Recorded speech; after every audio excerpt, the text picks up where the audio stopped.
Hi, everyone. My name is Lauren Lola, and I am the Office Distribution and Outreach Coordinator for the Center for Asian American Media. And I'm so happy to be here with all of you. Thank you for staying around after watching In Between Girl. I want to start off by acknowledging our wonderful co-presenter. For those who don't know, a co-presenter is an organization who serve and support diverse communities.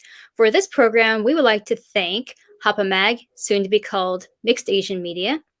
Programs like CAMFest 21 and CAM's year-round programs are made possible by our community and supporters around the world.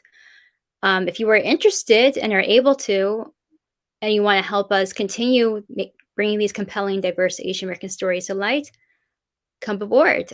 Donate and join as a CAM member at CAM's secure website, which is spelled caamedia.org. For a limited time, new members can save 15% on our friend and supporter membership using the promo code Celebrate Stories. And Celebrate Stories is one word in this case. This film that you just watched is eligible for the Audience Award for Narrative.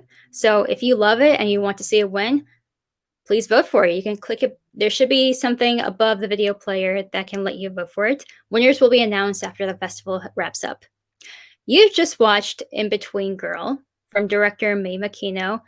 And when I first watched it, I thought it was just so compelling. There are so many stories out there about the coming of age experience amongst Asian Americans, but there's just something about this one that feels very refreshing that I look forward to learning more about as we bring in today's guests.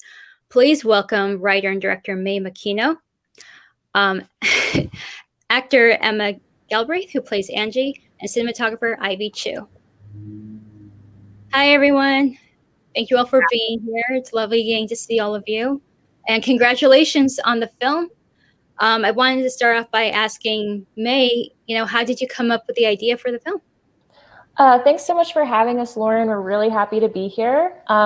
So I had the idea for the film kind of in this time period where I was in a writer's group and I was also kind of teaching preteens and teens filmmaking. And so I wanted to do something involving kids. And I had this idea about, a young woman of color who gets caught up in this kind of pseudo relationship with this white boy, but he keeps her a secret. And I thought that was kind of an alluring premise. And at first, actually, Angie was half Black and half Mexican.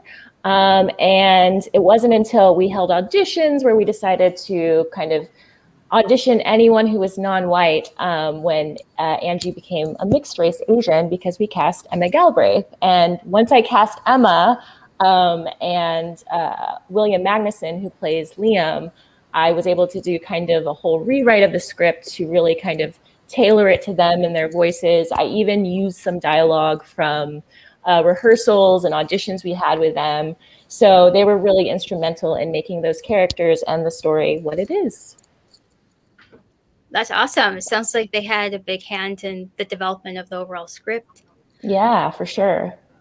So this story is set in Texas, which I found to be very unique. Like I think a lot with Asian American films that have come out in recent years, there haven't been a ton that take place in the South. I think the only other one that comes to mind at the moment, anyway, is Yellow Rose from Diane Paraga. How did this setting inform the story as well as the filming experience? Yeah, so it's funny because I've been asked this question, but it's like I didn't really think too hard about it just because I'm a native Texan and, a lot of the cast and crew are native Texans. But I think the way it informed the story is I grew up in Galveston, Texas, which is the island that Angie grows up in. And so I was able to kind of pull from a lot of real life experiences I had, like going to an all white school and kind of figuring things out kind of by myself in that regard. And I think just growing up in a place where Angie really feels like she's the only one who looks like herself. And, I think that was hard for her to navigate. It was hard for me to navigate. And yeah. Definitely. For Emma, I had done my research in advance, and so you were working with Mei, I think about a year and a half before filming started on developing the character, and that there was a lot of parts about Angie that were very similar to you. So I wanted to ask, how did you prepare yourself for the parts about Angie that maybe weren't as similar to you? Yeah, so I was cast for the sizzle reel initially in 2018, and then we had about a year and a half before, actually, more like a year before shooting the full movie. And I think, well, the conversations that May and I had were, I think, really instrumental in shaping who Angie became, and a lot of those experiences that I can't relate to, specifically like her whole journey as she starts this relationship with this boy who keeps her a secret from everyone in his life, including his girlfriend.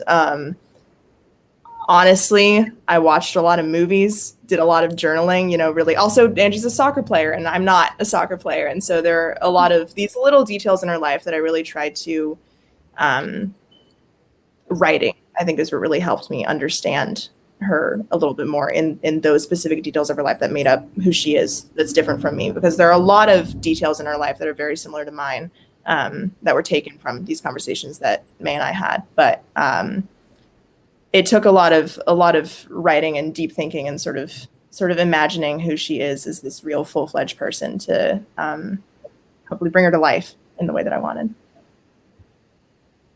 And that's the power of a true actor. Thank you. Ivy, can you talk about the process of putting together your approach of executing the cinematography for this film? Yeah. So our movie didn't have a lot of money. It was a small crew, it was a small budget, but we had a lot of heart. And because of that, we are also, May and I both went to school at UT, University of Texas in Austin, and we went through the film program there. And so we've had some friends in town who were just so willing to give us resources. And so we very much shot on what we had and tried our best to stretch the budget as much as we can. And so I think in formulating the look for this film, a lot of it had to do with what we had access to. At that point in time, I owned a Sony FS7, and so that's what we shot on. It's what we were able to use, and I had a set of contact size lenses. I knew that the I guess the important part of making this movie work is that we shot in two locations, right? We shot in Austin, Texas, and we shot in Galveston, and we really wanted to integrate as much of Galveston as we could and fake Austin for Galveston. And so I think a lot of what came out of this like visual discovery was making sure that we could make Galveston a character and make sure that it felt like a movie that was set on this island that encapsulated these like vibrant textures that Galveston had to offer. Because I actually grew up in Houston, which is not very far from Galveston, and I also remember Galveston being this like gray little town that you would go to on field trips. That wasn't quite a beach town, but like that's what we had access to. But as I visited Galveston as an adult and went on scouts with May, there was a certain level of charm that was there that I really wanted to encapsulate. And so just incorporating as much like B-roll footage as we could of and putting Angie in that space as we could was sort of our aim. And then once we got on set, it was a lot about working with Emma and William and May together, figuring out their blocking and seeing what worked. Because we have a lot of scenes in a bedroom, for example, and there are only a certain amount of ways you can shoot a bedroom to make it interesting. And so I think depending on the scene, we would kind of be like, okay, we know we need a wide shot. We have time for like 2 close-ups. How can we make this feel dynamic and feel like the camera is still part of the story? And so I remember one particular instance in the bedroom where it's the scene that starts off with Emma leaning over the bed. She has her head kind of clocked back. And I think originally on the shot list, we were just like, yes, wide shot, single, single. And it was also a scene that required a lot more, I don't know, emotional intensity because Emma or Angie was thinking about the future of her life. And so I think we, May and I spent a lot of time just like, okay, well, what if we did this instead? What if we changed where they were in the bedroom and figured out a camera movement that would maximize the emotional exploration of these characters? But it was a lot of like going with what we had and figuring it out on the day with the amount of time that we had and the resources that we had. Wow. So you definitely had to get, well, for lack of a better word, very resourceful with how you approach each scene, which I definitely want to dive into more in just a little bit. So one of the things that really captivated me personally about this film is that it's the story of a mixed race Asian American. And again, there aren't a ton of films within recent years about Asian America that are about, you know, being Asian American and mixed race. And I say this as someone who's also mixed race Asian American. For May and Emma, why was it important to incorporate Angie's mixed race identity into her story? And how did you figure out how to approach tackling it?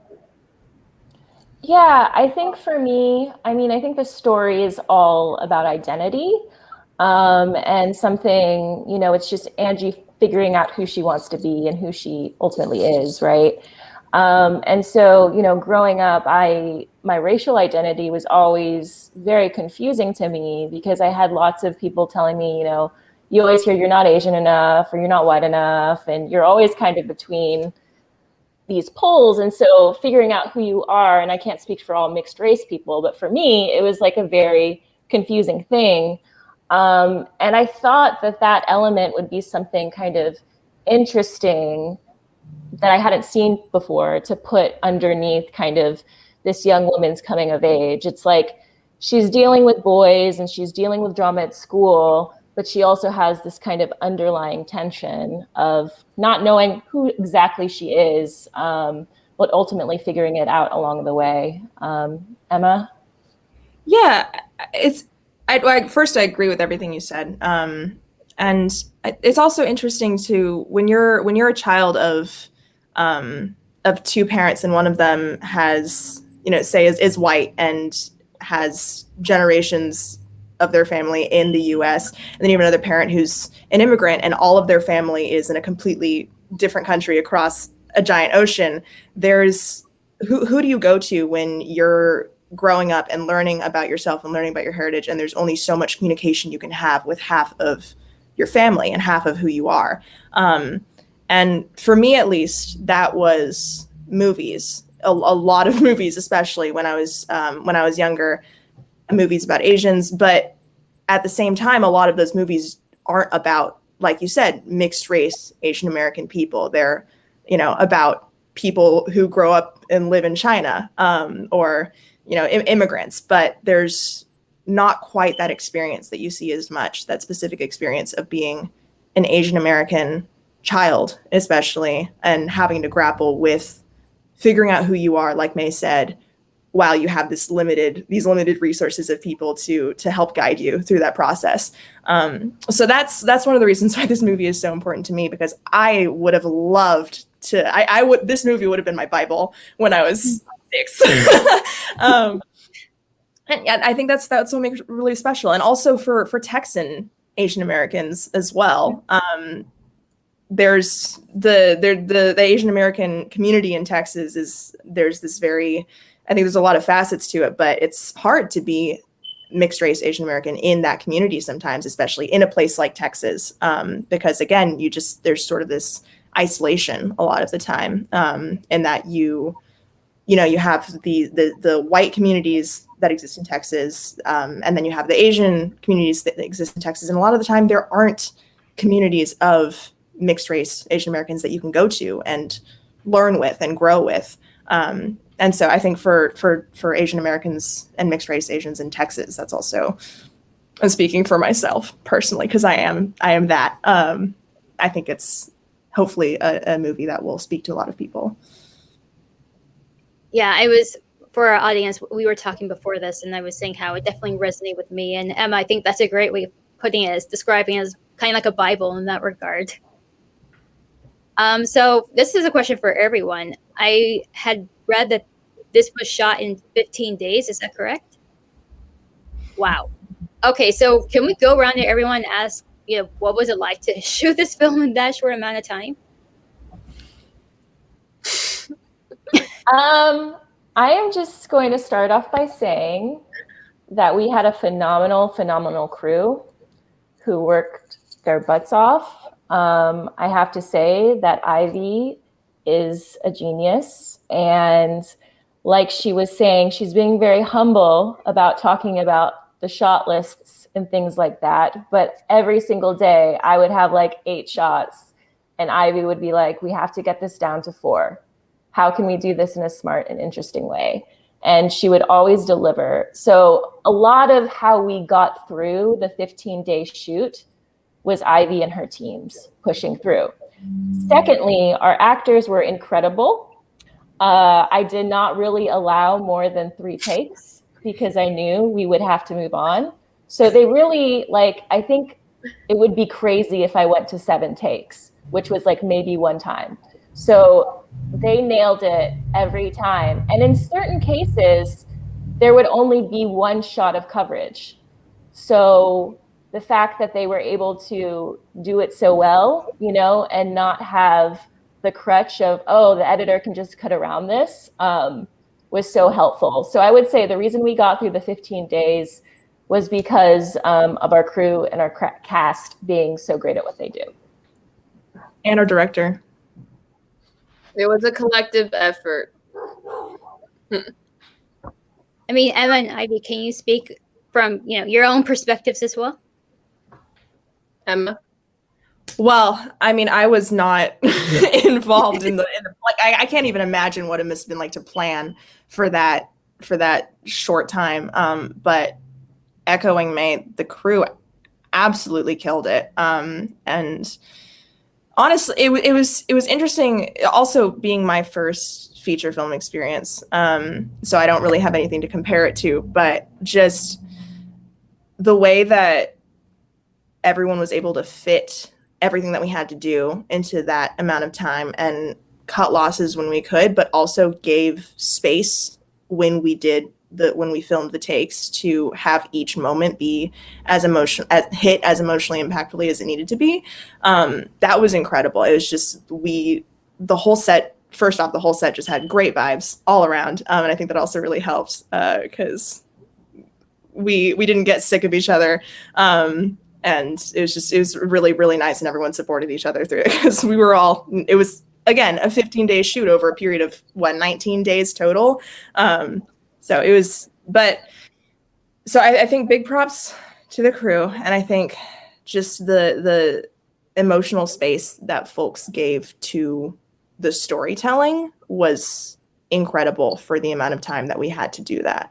And I think that's what allows the movie, even though it was shot in such a short time, to still have those moments where you can just sit with Angie's thoughts and you can understand what's going on, and it doesn't have to be in this boom, boom, boom, rush storytelling way, because everyone just held that space so well on set. Also, we spent 5 days in Galveston, right?